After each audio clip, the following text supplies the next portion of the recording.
دوستان یه لحظه این کلیپ رو ببینید. بياكل بطني بيجعني يا ناس يا مسلمين يا عرب يا عالم انا جوعانه.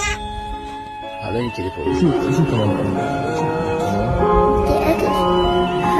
بزرگترین آرزوش غذا. شما 1 ساعت تصور کنید بچه‌تون نوه‌تون ازتون غذا میخواد، 1 ساعت نمیتونه غذا ازش برسونه. نه یه روز، نه 2 روز، نه 3 روز، 1 ساعت نمیتونه غذا ازش برسونه. چه سوال میشه؟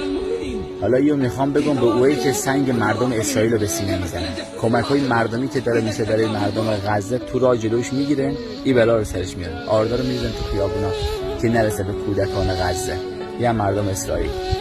چه مردمش چه حکومتش اصلا یا حرومزاده، ما نمیدونیم چه تخم و ترکه‌ای هستن. ربات یه تیکه آهن خدای بیشتر از احساسات داره. اینقدر نامردن، اینقدر پستن که جلو چششون میبینن چه اتفاقی داره میفته.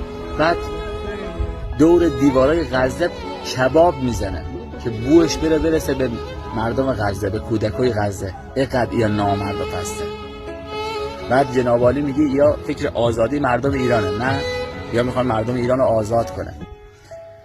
چقدر تو نادونی دیگه، تو دیگه چقدر نادونی. خیلی اعصابت خورد میشه از این تصاویری که میبینی. خیلی نگران نباش، همینطور ادامه پیدا کنه 48 ساعت تا 72 ساعت دیگه این محاصره غذا و دارو و شیر خشکویی ادامه پیدا کنه. یه کودک غزه نمیبینی که عکسش بیاد تو فضای مجازی سکوتت خراب بشه. یه همشون از بین میره و کودکان غزه شکایت سکوت ما رو به خدا میکنه. به والله در روز قیامت یکی از سوالایی که از ما میپرسن از مردم غزه میگه از بزرگترین فاجعه تو عصر خودت چه کاری انجام دادی؟ چه کاری از دستت میومد انجام ندادی؟ میگی کاری از دستم بر نمیاد. استوری خب میتونی بذاری، این کلیپو و کلیپای مشابه این کلیپو رو خب میتونی پخش کنی، میتونیم هممون با هم یک صدا داد بزنیم آزادی مردم غزه رو بخوایم. ولی هنوز خیلی ها هستن که میگن عرب نو بذار حقشونه، 7 اکتبر ایتو کردن. کودک 2 ساله 1 ساله چه میدونه 7 اکتبر چه شده؟ چه میدونه جنگ چیه؟ برادرش جلو چشش میمیره گشنی، مادرش میمیره، بچه جلو چشش میمیره. چقدر تو قسی القلبی، تو چقدر قلبت سیاهه که دوباره این فکرا میکنی، دنبال منطق میگردی که چرا ایتو سرشون میاد. ایتو نبا میکردن که ایتو سرشون نمیومد. تو یکی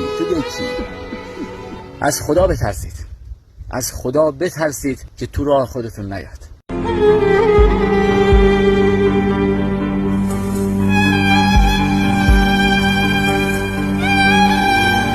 یا محمد